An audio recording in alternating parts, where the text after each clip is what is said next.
Livro Paramahansa Yogananda, a autobiografia de um yogi contemporâneo. Capítulo 12, parte 2. Continuação da narrativa. Esqueça o passado.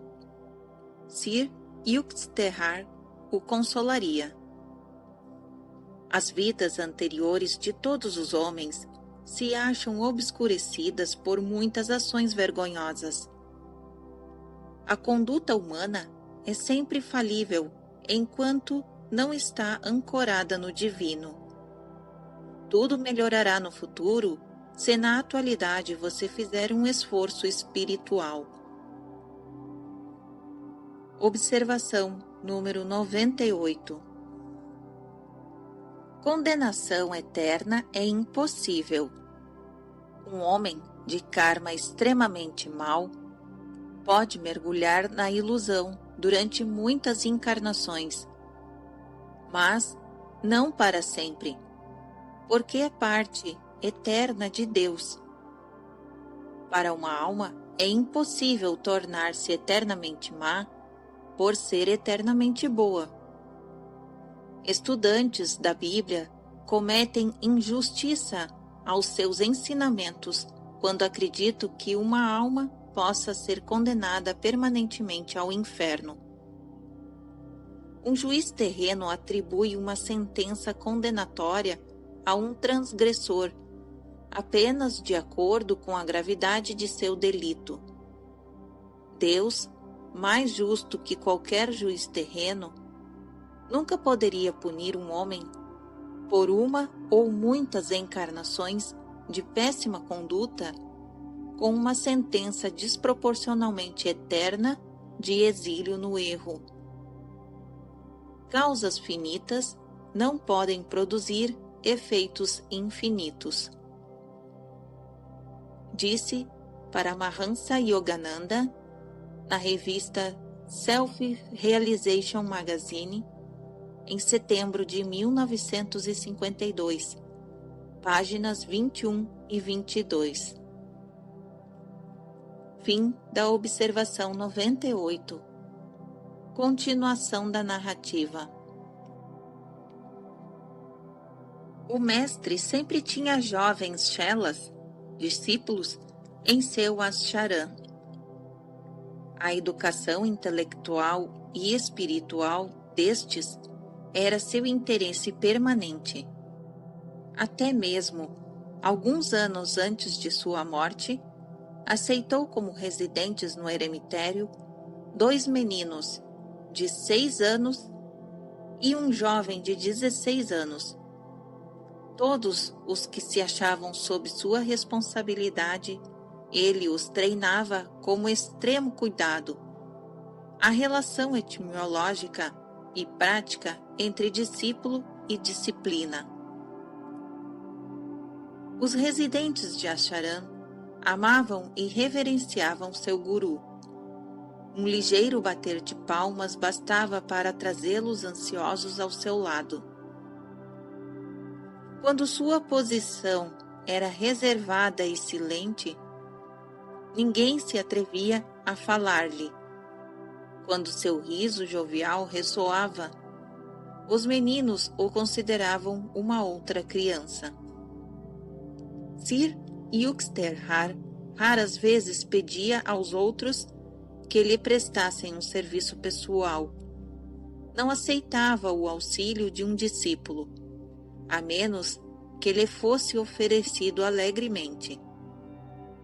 O próprio mestre lavava suas roupas se os discípulos esqueciam essa tarefa privilegiada. Seu traje costumeiro era o hábito tradicional do ashramis, de tonalidade ocre. No interior da casa, calçava sapatos sem cordões de amarrar, feitos de couro de tigre ou de veado, de acordo com o uso entre os yogis. Sir Yukteswar falava fluentemente inglês, francês, Bengali e Iridi, Seu sânscrito era satisfatório. Instruía com paciência seus jovens discípulos em certos atalhos que engenhosamente descobrira para abreviar o estudo do inglês e do sânscrito. Meu guru não se apegava solícito a seu corpo, mas lhe concedia prudentes cuidados. O divino, salientava a ele, manifesta-se adequadamente através de mente sã e corpo são. Desaprovava todos os extremos. Referia-se rindo a um discípulo que pretendia jejuar durante um longo período. Por que não se atira um osso ao cão? Observação número 99. Meu guru aprovava o jejum como método depurativo, natural e ideal. O mencionado discípulo, porém, preocupava-se excessivamente com seu corpo. Fim da observação 99. Continuação da narrativa. A saúde de Sir Yukteswar era excelente. Nunca o vi enfermo. Observação número 100. Esteve doente uma vez em Caxemira, quando me achava longe dele. Veremos no capítulo 21. Fim da observação número 100. Continuação da narrativa. A fim de mostrar seu respeito por um costume mundano, ele permitia a seus estudantes, se o quisessem, consultar médicos. Afirmava que deveriam os médicos proceder à sua missão de curar, aplicando a matéria às leis de Deus. Mas exaltava a superioridade da terapia mental e repetia com frequência: a sabedoria é o maior depurativo. Aos discípulos ensinava: o corpo é um amigo traiçoeiro. Dele o que é devido, mais nada. Dor e prazer são transitórios. Suporte todas as dualidades com calma, tentando ao mesmo tempo colocar-se acima do poder de ambas. A imaginação é a porta pela qual penetram tanto a enfermidade quanto a cura. Não acredite na realidade da doença, mesmo quando estiver doente. Um visitante inadmitido baterá em retirada. O mestre contava com muitos médicos entre seus discípulos. Dizia-lhes ele: os que estudaram fisiologia deveriam ir além e investigar a ciência da alma. Um sutil mecanismo se oculta atrás da estrutura física. Observação número 101. Um corajoso médico chamado Charles Robert Richet, Prêmio Nobel de Fisiologia, escreveu o seguinte: a metapsíquica, para a psicologia, ainda não é uma ciência oficialmente reconhecida, mas o será.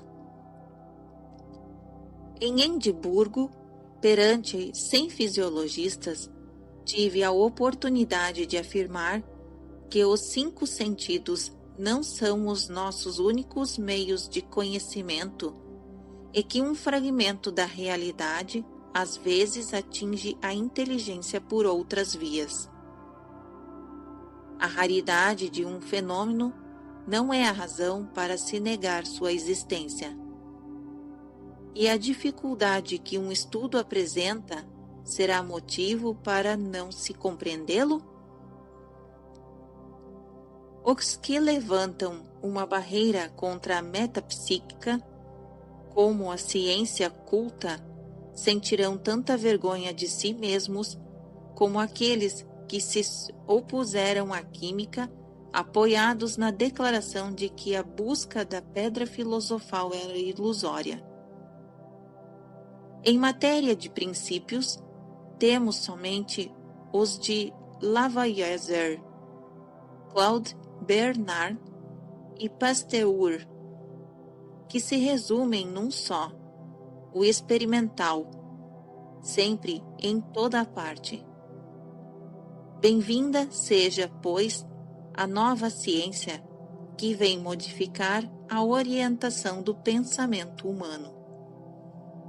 Fim da observação número 101. Continuação da narrativa. Sir Yuxterhar aconselhava seus discípulos a serem elos vivos das virtudes do Oriente e do Ocidente. Ele próprio, executivo como um ocidental em seus hábitos exteriores, era interiormente um oriental em espiritualidade. Elogiava o progresso, os recursos e os processos higiênicos do Ocidente, e os ideais religiosos que dão ao Oriente sua auréola de séculos. A disciplina não era desconhecida. Em casa, papai fora restrito e Ananta frequentemente severo. Mas o treinamento de Sir Yuxterhar só poderia ser descrito como drástico. Perfeccionista, meu guru era hipercrítico. Seus estudantes, fosse em questões imprevistas ou fosse nas mínimas sutilezas da conduta estabelecida. Boas maneiras, destituídas de sinceridade, se parecem a uma mulher linda, porém morta, comentava ele em ocasião oportuna. Franqueza sem cortesia é como um bisturi do cirurgião, eficiente, mas desagradável.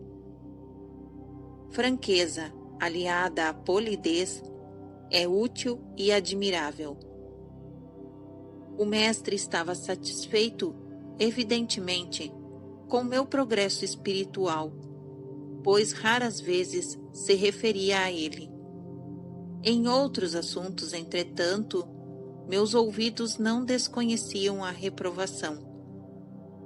Meus principais defeitos eram distração, incidência complacente, em acessos de melancolia, inobservância de certas regras de etiqueta e atuações ocasionais isentas de método. Observe quanta organização e equilíbrio apresentam as atividades de seu pai Bhagavati, assinalava ele. Os dois discípulos de Larish Mahasaya tiveram um encontro longo logo após minha primeira visita ao eremitério em Serampore. Papai e o mestre sentiam profunda admiração um pelo outro. Ambos haviam construído uma formosa vida interior, com alicerces de granito espiritual indissolúveis ao tempo. De um transitório instrutor de minha vida pregressa, eu observara algumas lições erradas. Um Shela, ensinaram-me ele, não necessitava preocupar-se ativamente com os deveres mundanos. Ao negligenciar ou realizar descuidadamente minhas tarefas, eu não fora punido. A natureza humana assimila facilmente tal instrução. Sob a implacável fértila do mestre, contudo, logo me recobrei dessas agradáveis ilusões de irresponsabilidade. Os que são demasiado bons para este mundo estão adornando algum outro. comentou Sir Yuxterhar certo dia. Enquanto você respira o ar livre da terra, estará obrigado a prestar serviço agradecido. Só quem dominou completamente o estado sem respiração libertou-se dos imperativos cósmicos. Observação número 102. Estado sem respiração é chamado Samadhi, superconsciência. Continuação da narrativa. E acrescentou secamente: não o deixarei sem o devido comunicado quando você tiver atingido a perfeição final. Meu guru não podia ser subornado, nem mesmo por amor. Não mostrava qualquer indulgência com quem, como eu, voluntariamente se oferecera para ser seu discípulo. Estivéssemos o mestre e eu cercados por discípulos ou por estranhos, ou estivéssemos os dois a sós, sua linguagem era sempre clara, categórica e contundente. Nenhum lapso trivial de superficialidade ou incoerência escapava à sua repulsa. Este tratamento aplainador do ego era duro de suportar, mas eu adotara a decisão irrevogável de permitir que Sir Yuxterhar passasse a ferro todas as minhas rugas psicológicas. Enquanto ele trabalhava nesta transformação titânica, muitas vezes estremeci sob o peso de seu martelo disciplinador. Se não lhe agradam as minhas palavras, você tem liberdade de partir a qualquer momento, assegurou-me o mestre. Nada quero de você, a não ser o seu próprio aperfeiçoamento. Continue aqui apenas se isto lhe traz algum benefício. Sou-lhe imensamente agradecido pelos golpes humilhantes que deferiu em minha vaidade. Às vezes, eu sentia metaforicamente que ele estava descobrindo e extraindo pela raiz cada dente infeccionado em meu maxilar. A não ser com rudeza, é difícil desalojar do duro coração o egotismo. Expulso este, o divino encontra, enfim, um canal desobstruído. Em vão procura ele infiltrar-se nos empedérnidos corações do egoísmo. A instituição de Sir Yuxterhar era penetrante. Descurando as formulações ouvidas, ele comumente respondia aos pensamentos inexpressos de alguém. As palavras que um indivíduo entrega e os verdadeiros pensamentos por trás delas podem ser polos distantes. Usando a calma, dizia meu guru, tente sentir os pensamentos por trás da confusa verborragia humana. O que a instantânea percepção divina revela é muitas vezes doloroso aos ouvidos mundanos. O mestre não era popular entre estudantes superficiais. Os sábios, sempre poucos em número, reverenciam-no profundamente.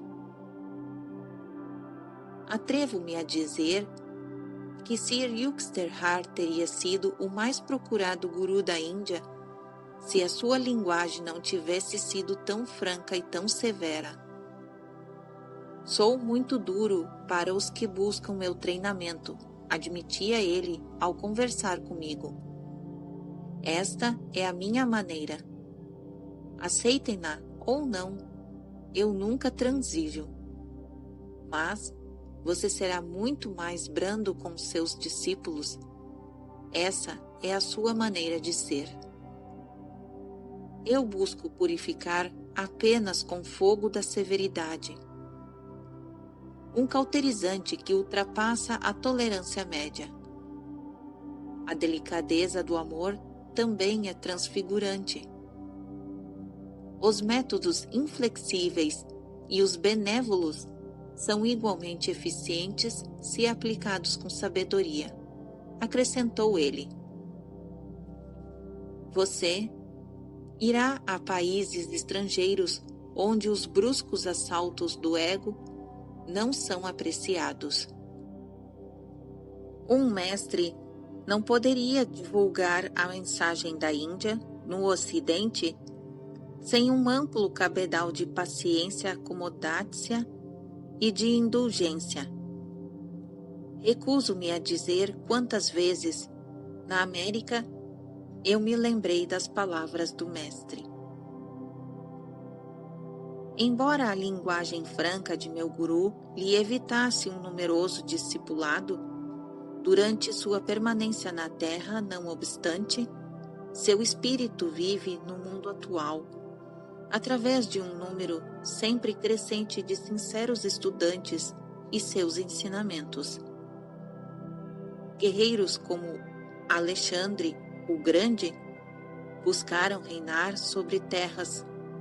Mestres como Sir Yuxterhar conquistaram um domínio mais duradouro nas almas dos homens.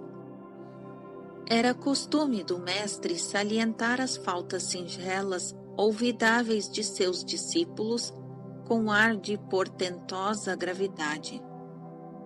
Um dia, meu pai visitou Sarampore para apresentar seus cumprimentos a Sir Yuxterhar e esperava, muito provavelmente, ouvir algumas palavras de louvor a meu respeito.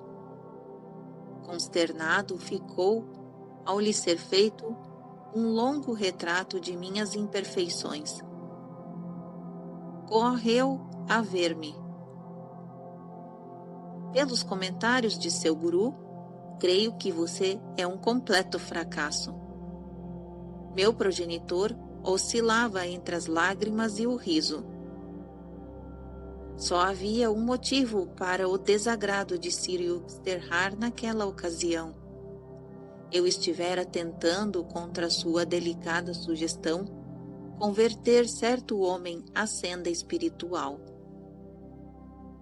Com presteza indignada, procurei meu guru.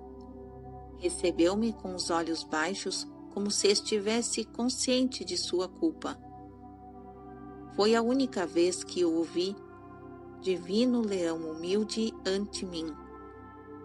O momento ímpar foi saboreado integralmente. Senhor, por que me julgou tão impiedosamente ante meu aturdido pai? Isso foi justo? Não o farei outra vez. O tom do mestre era de quem se desculpa. No mesmo instante fiquei desarmado. Com que rapidez o grande homem admitia uma falta.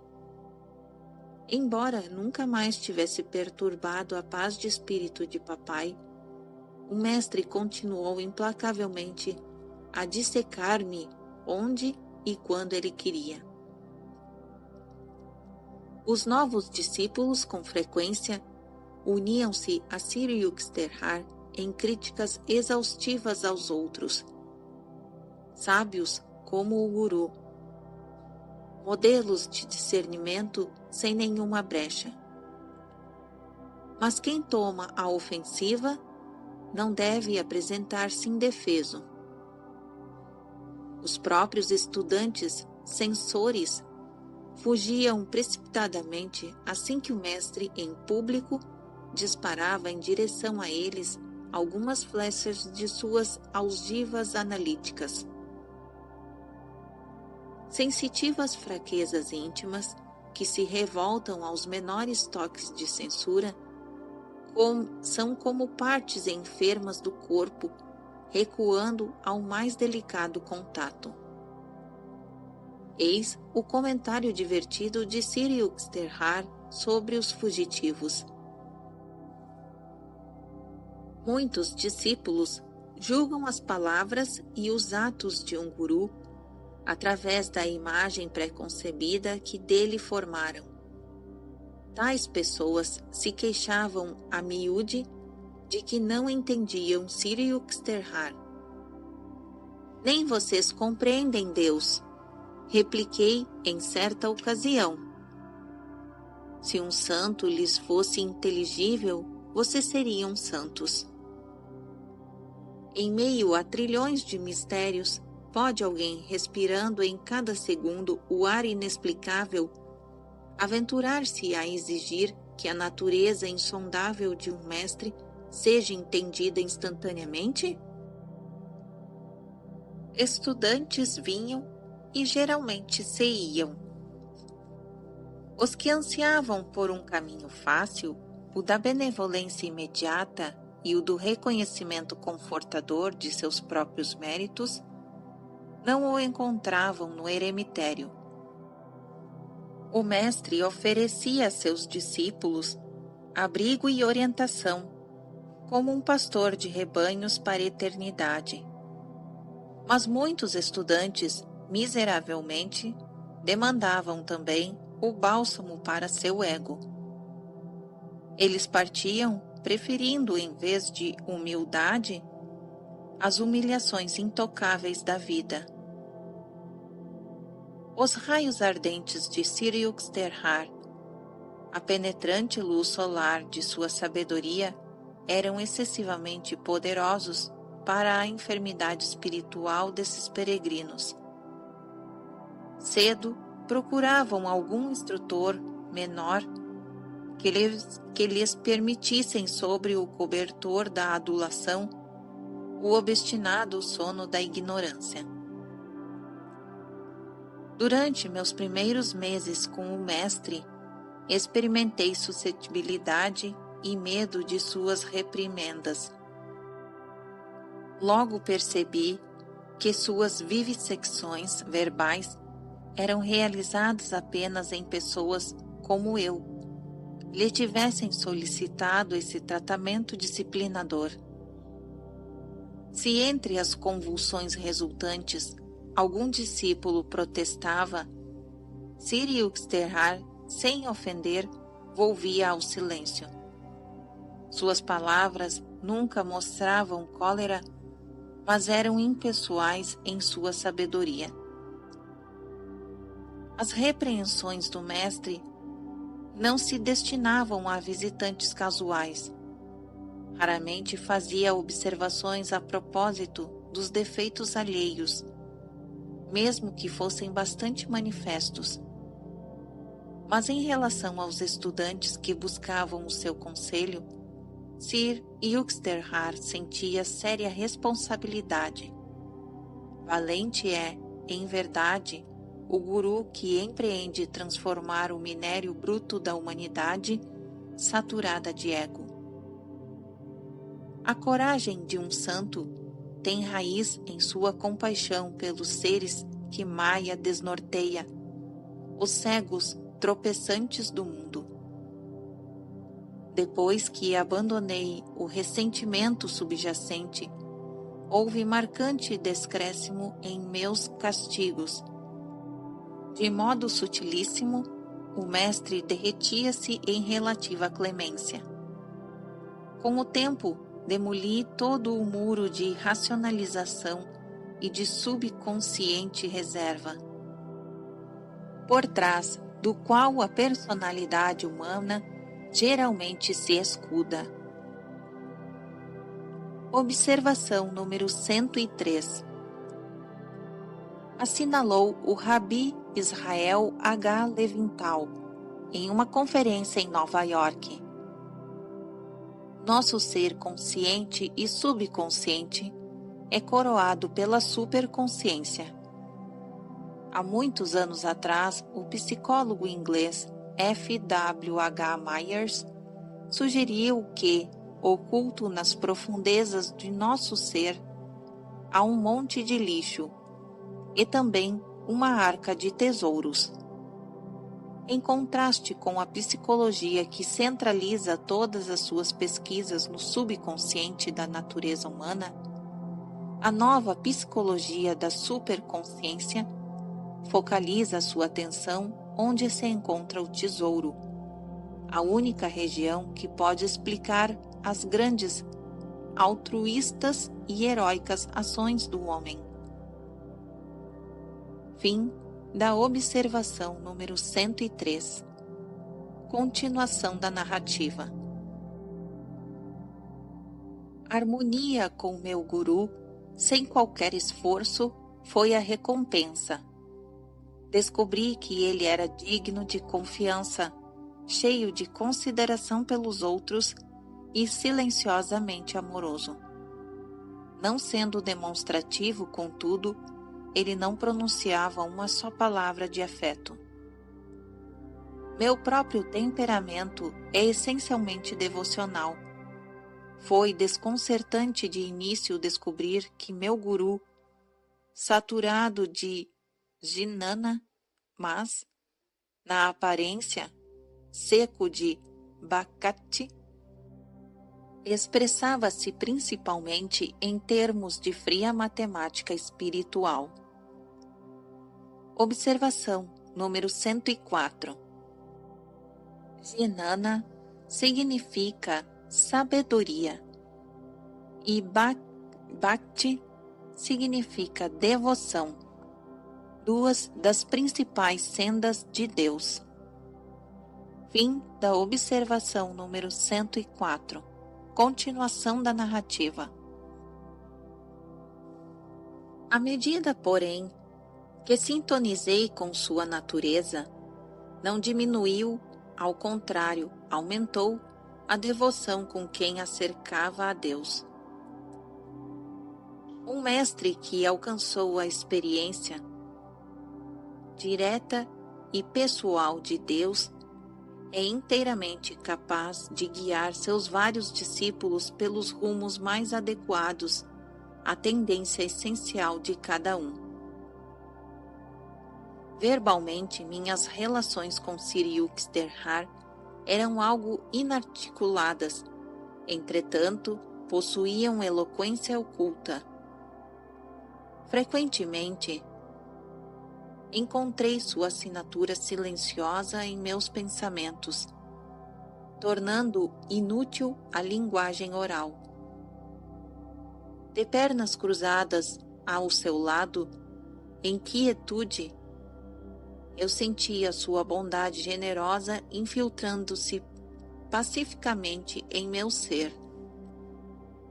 De sua justiça imparcial, o mestre deu notável prova durante as férias de verão de meu primeiro ano universitário.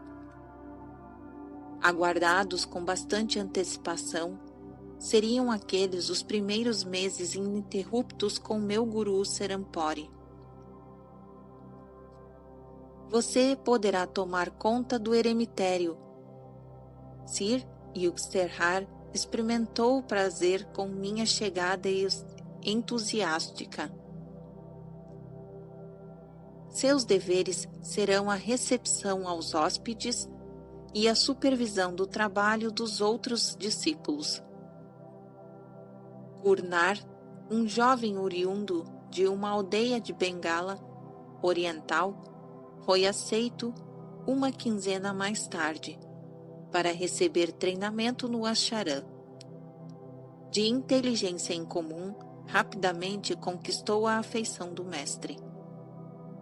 Por alguma razão insondável, Sir Yukteswar não adotou atitude de crítica em relação ao novo residente.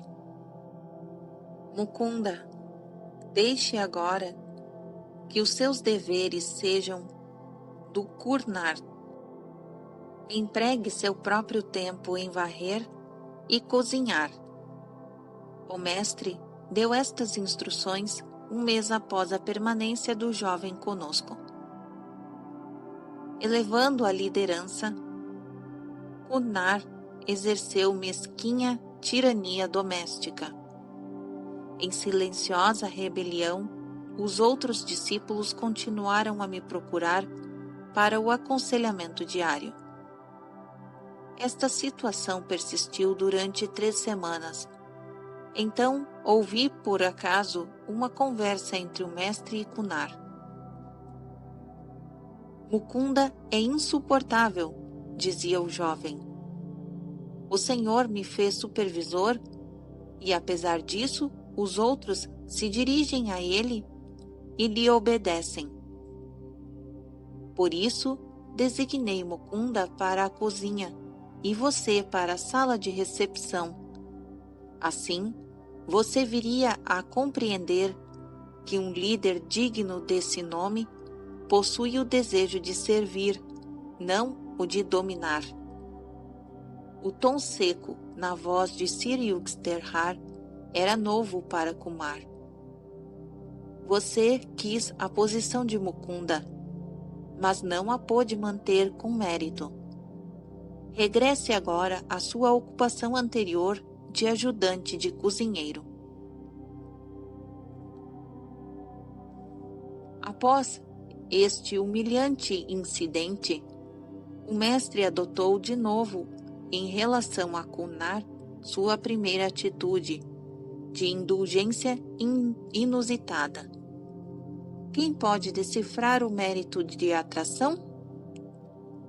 Em Kunar, nosso guru descobriu uma forte e encantadora fonte, entretanto, que não fluía para os condiscípulos.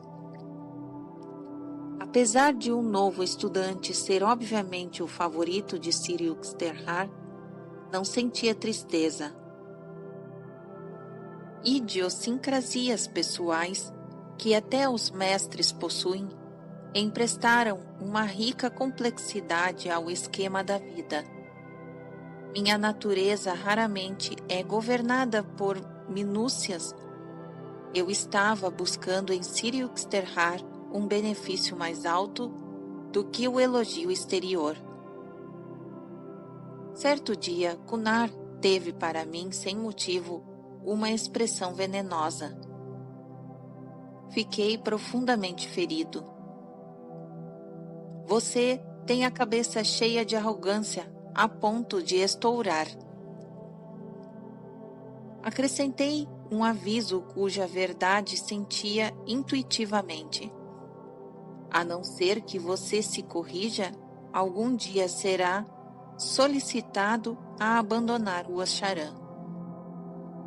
Com uma risada sarcástica, Kunar repetiu meu comentário ao nosso guru, que acabava de entrar na sala.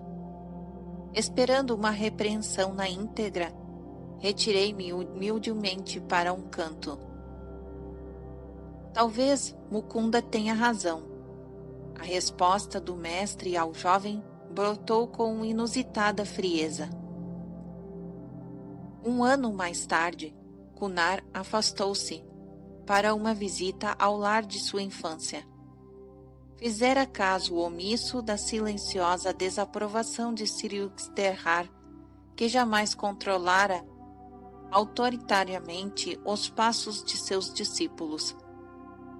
Quando o jovem regressou a Sarampore, alguns meses depois, notava-se nele uma mudança desagradável.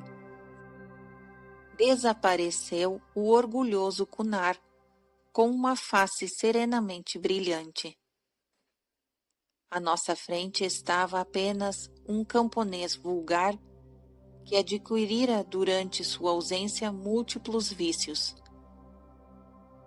O mestre me chamou e, de coração sangrando, considerou o fato de estar o jovem agora inqualificado para a vida monástica no eremitério. Mukunda, deixarei a seu cargo dar instruções a Kunar para que abandone o eremitério amanhã. Eu não o posso fazer. Lágrimas assomavam aos olhos de Sir Yuxterhar, mas ele rapidamente se dominou. Este jovem nunca teria descido tanto se me tivesse escutado, em vez de sair daqui para misturar-se a companhias indesejáveis. Ele rejeitou minha proteção. O mundo, com suas calosidades, deve ser ainda o seu guru. A partida de Kunar nenhuma alegria me trouxe. Melancolicamente me admirava de quem alguém com o poder de conquistar o amor de um mestre se dispusesse a responder tão depressa às saudações mundanas. Os prazeres do vinho e do sexo estão enraizados no homem natural, e apreciá-los nenhuma delicadeza de percepção requer. As atrações dos sentidos são comparáveis ao oleandro sempre verde, perfumado das flores de matizes rosados. Cada porção da planta é venenosa. Observação número 105. O homem, em seu estado de vigília, entrega-se aos inúmeros esforços para fruir os prazeres sensuais, quando todo o conjunto dos órgãos dos sentidos se cansa. O homem esquece até mesmo do prazer que tem à mão e entrega-se ao sono para gozar de descanso em sua alma. Sua verdadeira natureza, escreveu Shankara, o grande vedantista. A beatitude ultrasensual é assim extremamente fácil de alcançar, sendo muito superior aos deleites dos sentidos que sempre terminam em desgosto. Fim da observação número 105. Continuação da narrativa. O país da cura está em nosso interior, irradiando essa felicidade que é procurada cegamente em milhares de direções externas. A inteligência aguda tem duas lâminas, observou o mestre certa vez, referindo-se à mente brilhante de Kunar. Pode ser usada construtiva ou destrutivamente, à semelhança de uma faca, ou para lancetar o tumor da ignorância, ou para decapitar o próprio indivíduo. Este segue em direção intelectual correta só depois que reconheceu a impossibilidade de escapar às leis espirituais. Meu guru convivia sem constrangimento com discípulos masculinos e femininos, tratando todos como crianças. Percebendo a igualdade de suas almas, nenhuma distinção fazia entre eles e nenhuma parcialidade demonstrava. Ao dormir, vocês não sabem se são homens ou mulheres, dizia. Assim como um homem, ou a representar um personagem feminino, não se torna mulher também a alma, personificando os dois sexos, permanece superior às qualificações. A alma é a imagem imutável de Deus e, portanto, está acima das qualificativos. Sir Yuxterhar nunca evitou as mulheres, nem as culpou de serem causa da queda do homem. Salientava que também as mulheres têm de se defrontar com a tentação do sexo oposto. Certa vez perguntei ao mestre por que um grande santo da antiguidade chamara a mulher de a porta do inferno.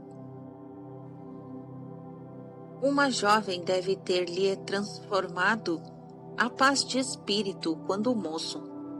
Meu guru respondeu, causticamente.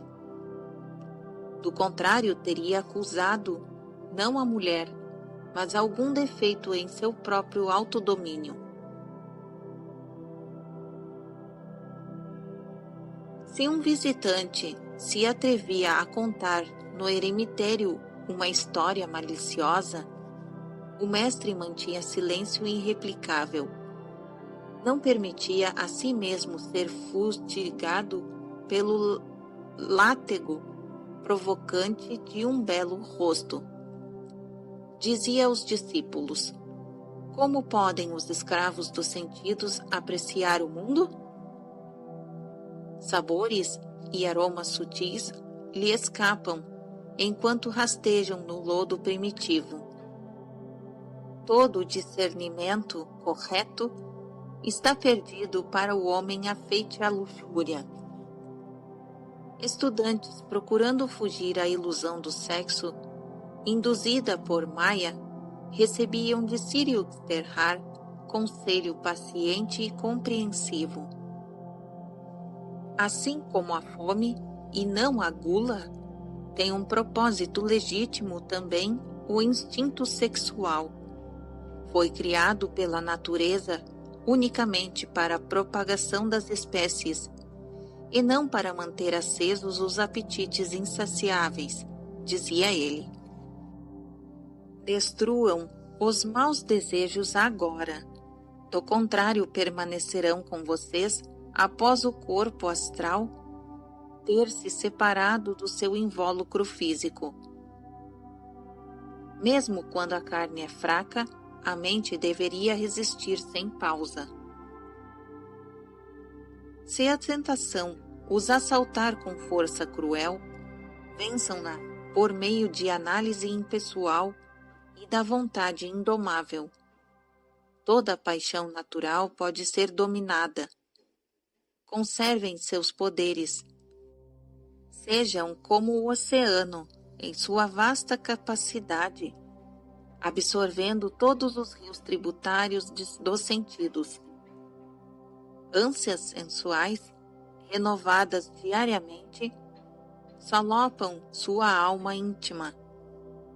São como fendas num reservatório, que permitem às águas vitais se perderem no solo deserto do materialismo. O impulso de maus desejos, potente e ativador, é o maior inimigo da felicidade humana. Passeiam como um leão do alto domínio. Não consintam que as fraquezas dos sentidos saltem ao seu redor como sapos. Um verdadeiro devoto termina por se libertar de todas as compulsões instintivas. Ele transmuta a sua necessidade de afeto humano em aspiração a Deus apenas. Amor solitário por ser onipresente. A mãe de Sir Yuxterhar morava no distrito de Rana Mahal, em Benares, onde fiz a primeira visita a meu guru. Cheia de graça e bondade, era, entretanto, mulher de opiniões bem definidas. Um dia, estando de pé no terraço de sua casa, observei mãe e filho conversando juntos. O mestre, à sua maneira serena e sensata, tentava convencê-la de algo. Evidentemente não teve êxito, pois ela abanou a cabeça com grande vigor. Não, não, não, meu filho. Vá-se embora. Já suas sábias palavras não são para mim. Não sou uma discípula. Sir Yuxterhar afastou-se sem mais argumentos, semelhantes a uma criança repreendida. Comoveu-me seu grande respeito pela mãe, mesmo quando esta adotava atitudes contrárias à razão. Ela o via apenas como o seu filho menino, não como um sábio. Havia um encanto no banal incidente. Iluminava um perfil a natureza invulgar de meu guru, internamente humilde e externamente indobrável. As regras monásticas proíbem ao Shuasme conservar-se atado a laços mundanos, depois de pronunciar votos solenes. Ele não pode realizar os ritos fúnebres que são obrigatórios para os chefes de família. Entretanto, Shankara, reorganizador da veneranda Ordem dos Swasmis, desobedeceu às prescrições. Após a morte da mãe muito amada, afetuou-lhe a cremação do corpo com fogo celeste que fez surgir, erguendo a própria mão. Também Sir Yukteswar não tomou conhecimento das restrições de maneira menos espetacular. Ao morrer-lhe a mãe, providenciou os ritos de cremação junto ao Ganges sagrado, em Benares, e alimentou muitos brahmanes de acordo com as tradições da família hindu. As proibições chástricas destinavam-se a ajudar os swasmis a transcender identificações estreitas. Shankara e Yukteswar haviam submergido seus seres integralmente ao espírito impessoal.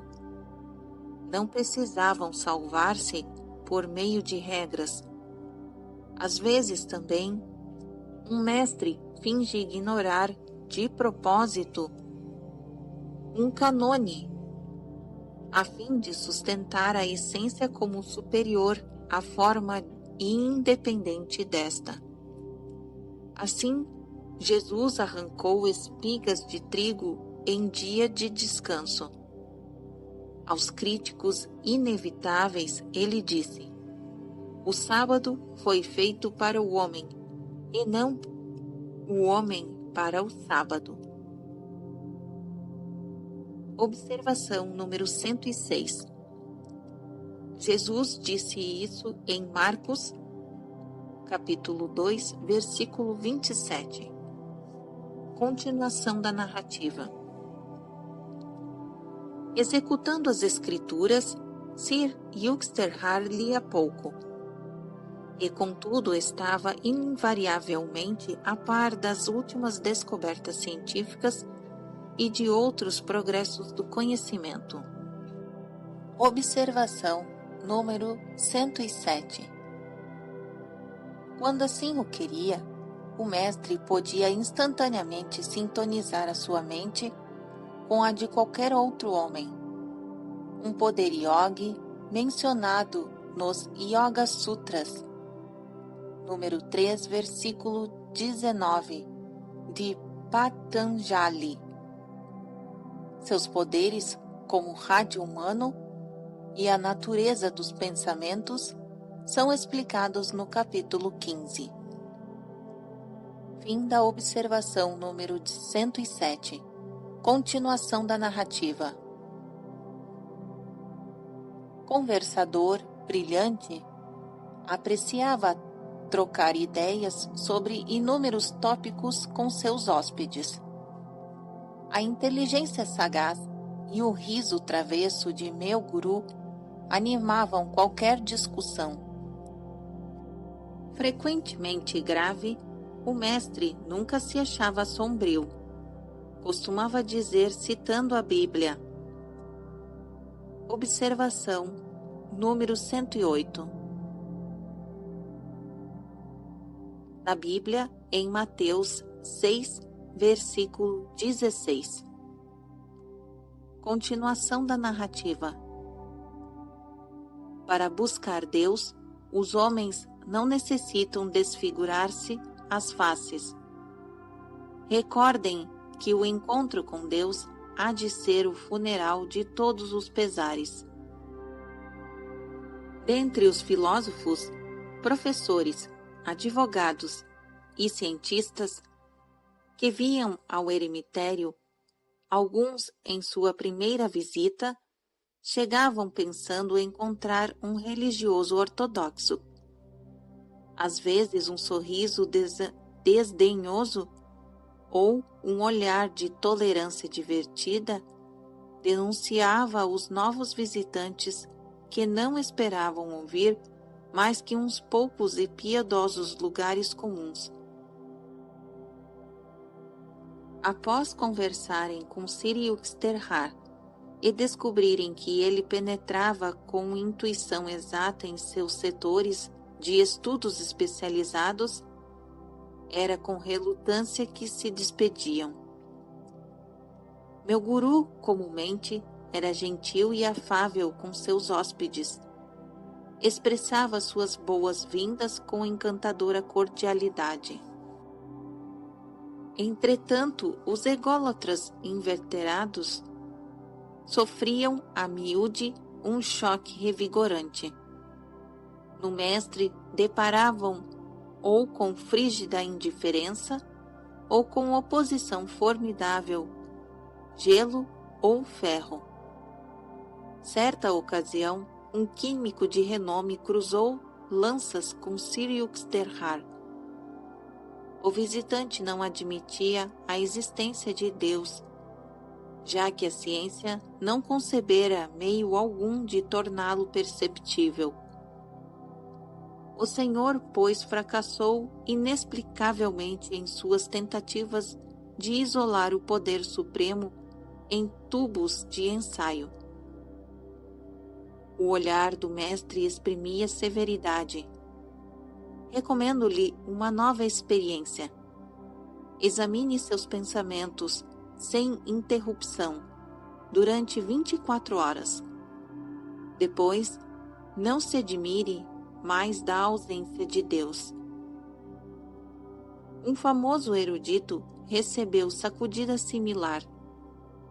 Aconteceu em sua primeira visita a Charan. As vigas do teto faziam eco ao visitante em sua declamação de passagem do Mahabharata, Upanishads e Bhasyas, comentários de Shankara. Observação número 109. Os Upanishads, ou Vedanta, literalmente parte final dos Vedas, aparecem a certos intervalos nos 4 Vedas e são sumários essenciais que formam a base doutrinária da religião hindu. Schopenhauer exaltou-lhe os pensamentos profundos, originais e sublimes, acrescentando o acesso aos Vedas em traduções ocidentais dos Upanishads é, aos meus olhos, o maior privilégio que este século pode reivindicar numa relação a todos os séculos anteriores. Fim da observação 109. Continuação da narrativa. Estou esperando ouvi-lo. O tom de Siriuxterhar era interrogativo, como se houvesse reinado um silêncio absoluto. O erudito ficou perplexo. Citações houve superabundantes. As palavras do mestre provocaram-me convulsões de riso, enquanto eu sentava de pernas cruzadas em meu canto, à respeitosa distância do visitante. Mas, que comentário original pode o Senhor fornecer, proveniente de singularidade de sua própria vida? Que texto sagrado o Senhor assimilou e fez seu? De que forma estas verdades perenes renovaram sua natureza? Agrada-lhe ser uma vitrola vazia, repetindo mecanicamente as palavras dos outros homens? Dou-me por vencido. O desgosto do erudito era cômico. Não possuo realização interna.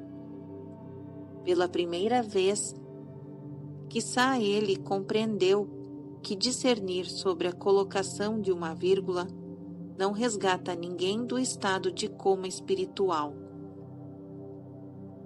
Observação número 110. Um jogo de palavras homófonas, ou a grafia inglesa de vírgula, é coma, inevitavelmente perdido na tradução. A autobiografia de um yogi, traduzida para 14 idiomas, já se tornou uma obra clássica de espiritualidade. Professores de filosofia e renomadas universidades norte-americanas estão incluindo este livro na biografia exigida ou recomendada para seus programas em curso. Paramahansa Yogananda escreveu também Meditações Metafísicas, Sussurros de Eternidade, Cantos Cósmicos, A Ciência da Religião, A Mãe Cósmica, Afirmações Científicas de Cura e Condições de Êxito. Muitos de seus comentários aos versículos das escrituras cristãs e das escrituras hindus foram incluídos numa série de lições destinadas a estudantes de yoga em seus lares. Fim da observação número 110. Continuação da narrativa. Estes pendentes, sem sangue, cheiram a querosene de lampião. Observação número 111. Alusão ao estudo à luz de querosene entre 1907 a 1917, época deste episódio. Continuação da narrativa. Injustificadamente comentou meu guru após a partida do homem castigado. Consideraram a filosofia como um brando exercício de ginástica intelectual. Seus excelsos pensamentos permanecem cuidadosamente desvinculados tanto da crueza da sua ação exterior como de qualquer flagelante disciplina interna. O mestre salientava em outras ocasiões a futilidade da mera leitura de livros. Não confunda a compreensão com um vasto vocabulário, comentava ele. Os escritores sagrados são benéficos para estimular o desejo de realização interna. Se um versículo de cada vez for vagarosamente assimilado. Do contrário, o estudo intelectual contínuo pode resultar em vaidade, satisfação falsa e conhecimento indigesto. Sri Yukteswar relatou algo de sua própria experiência ao receber instruções nas Escrituras. A cena foi um eremitério na floresta, em Bengala Oriental, onde observou o procedimento de um instrutor renomado, Dabru Balav. Seu método, simultaneamente simples e difícil, era comum na Índia antiga. Dabru Balav reunira os discípulos ao seu redor na solidão das selvas. O sagrado Bhagavad Gita foi aberto diante deles. Imperturbavelmente, miraram uma passagem durante meia hora. Depois fecharam os olhos. Outra meia hora decorreu. O mestre fez um breve comentário. Imóveis, meditaram outra vez mais uma hora. E por fim, o guru falou: Compreendem agora o versículo? Sim, senhor. Alguém do grupo aventurou-se a fazer esta afirmação. Não completamente. Procure a vitalidade espiritual que deu a estas palavras o poder de rejuvenescer a Índia século após século. Passou-se outra hora em silêncio. O mestre despediu os discípulos e voltou-se para Sri Yukteswar. Conhece o Bhagavad Gita? Não, senhor, realmente não.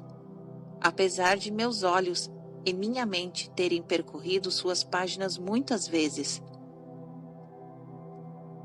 Centenas de pessoas responderam-me diferentemente. O grande sábio sorriu a meu mestre, abençoando-o. Se alguém se ocupa com exibição exterior da riqueza das Escrituras, que tempo lhe resta para o silencioso mergulho interno em busca das parábolas de valor incalculável? Sir Yuxterhar dirigia o estudo a seus próprios discípulos pelo mesmo método intensivo de concentrar a mente num assunto de cada vez. A sabedoria não é assimilada com os olhos, mas com os átomos, dizia ele. Quando a sua convicção de uma verdade não estiver apenas em seu cérebro, mas em todo o seu ser, você poderá modestamente ter testemunho de seu significado. Ele desencorajava qualquer tendência que o estudante pudesse ter, de considerar o conhecimento de obras literárias como o degrau necessário à realização espiritual. Numa única sentença, os rishis escreveram profundas tais que os comentadores eruditos se ocupam delas. Geração após geração, disse ele. Interminável controvérsia literária é para mentes vagarosas. Que pensamento libertador mais rápido que Deus é, ou simplesmente Deus? O homem, porém, não regressa facilmente à simplicidade. Raras vezes é Deus o que importa ao intelectual, e sim o que possa ostentar ter aprendido acerca dele.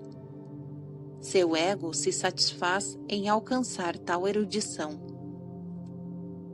Homens orgulhosamente conscientes de sua riqueza ou posição mundana viam-se propensos, na presença do mestre, a acrescentar humilde às suas outras posses. Certa ocasião, um magistrado local solicitou uma entrevista no eremitério à beira-mar, em Puri. O homem tinha a reputação de ser cruel e também o poder de nos expropriar do Asbran. Mencionei o fato a meu guru, mas ele sentou-se com ar de quem não se dobra e nem sequer se ergueu para cumprimentar o visitante. Ligeiramente nervoso, sentei-me de pernas cruzadas junto à porta. Sir Yuxterhar não me deu ordem de buscar uma cadeira para o magistrado, o qual teve de contentar-se com um caixote. Não se concretizaram as óbvias expectativas do visitante de que sua importância seria cerimoniosamente reconhecida. Seguiu-se uma discussão metafísica. O hóspede emaranhou-se em interpretações errôneas das Escrituras. À medida que sua certeza emergia, sua raiva emergia também. Sabe que fui classificado em primeiro lugar na defesa de tese para o doutoramento? A razão o havia abandonado. Restava-lhe gritar. Magistrado, o senhor esquece que esta sala não é a de seu tribunal, replicou o mestre sereno.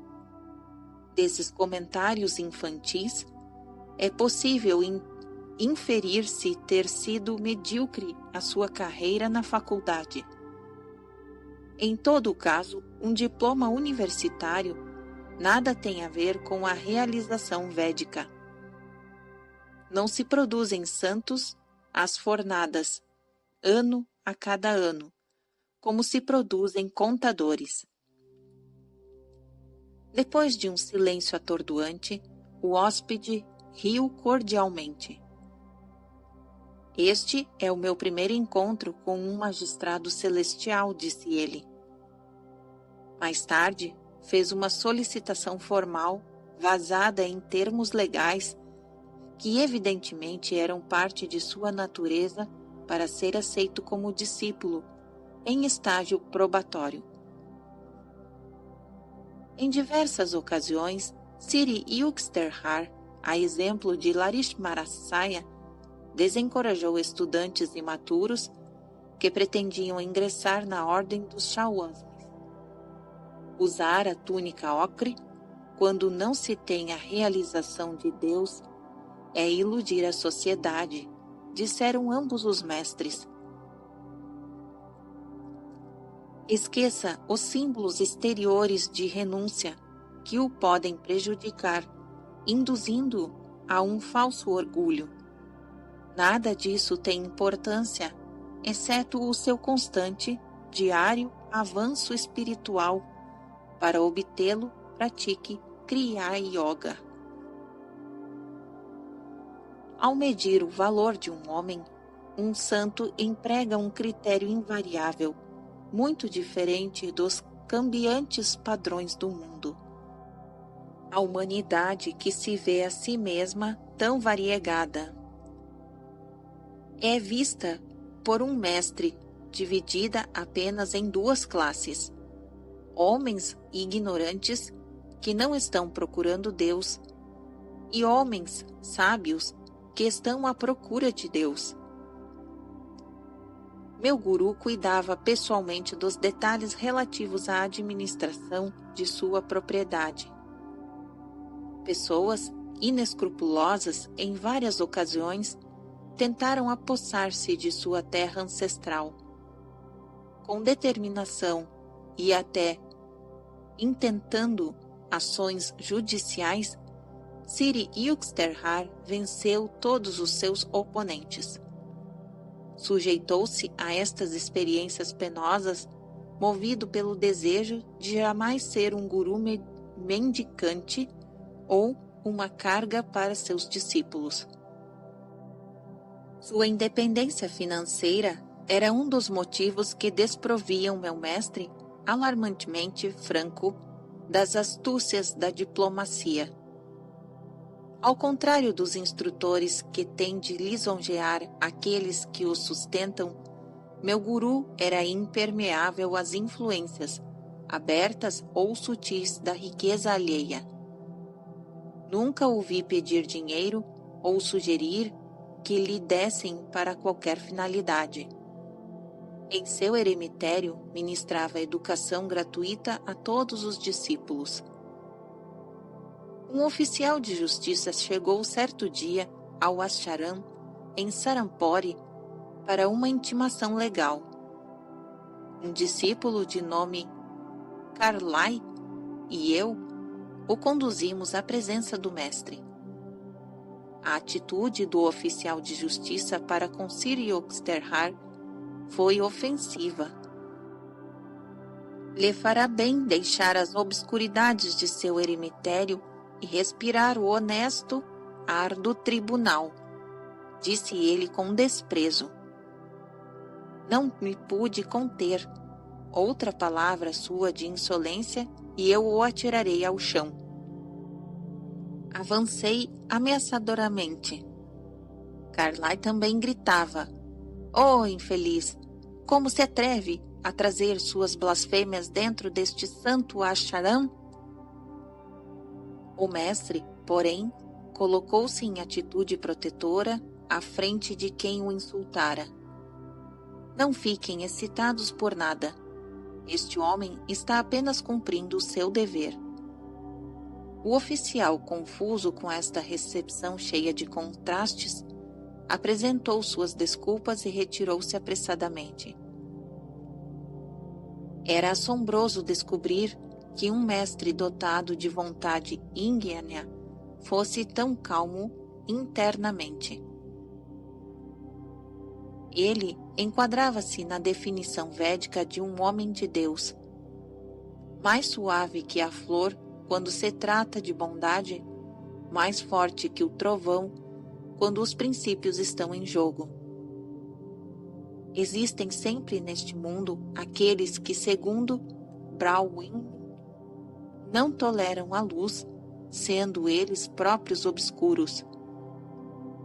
Às vezes, um desconhecido exaltado por alguma ofensa imaginária censurava severamente Siri Yuxterhar. Meu imperturbável guru ouvia atenta e cortesmente, analisando-se a si mesmo para ver se havia algum traço de verdade na acusação. Estas cenas traziam à minha mente uma das observações inimitáveis de meu mestre. Algumas pessoas tentam ser altas cortando a cabeça das demais. A compostura infalível de um santo impressiona mais que qualquer sermão.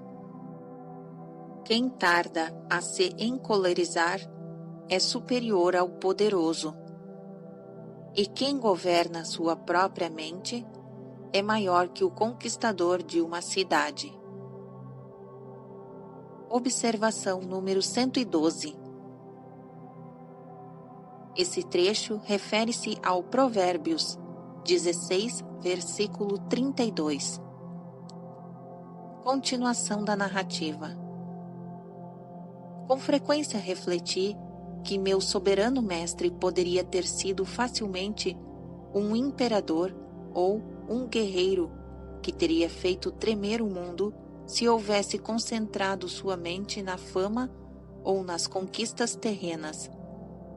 Em vez disso, ele escolhera investir contra as cidadelas da raiva e do egotismo, cuja queda equivale à ascensão do homem.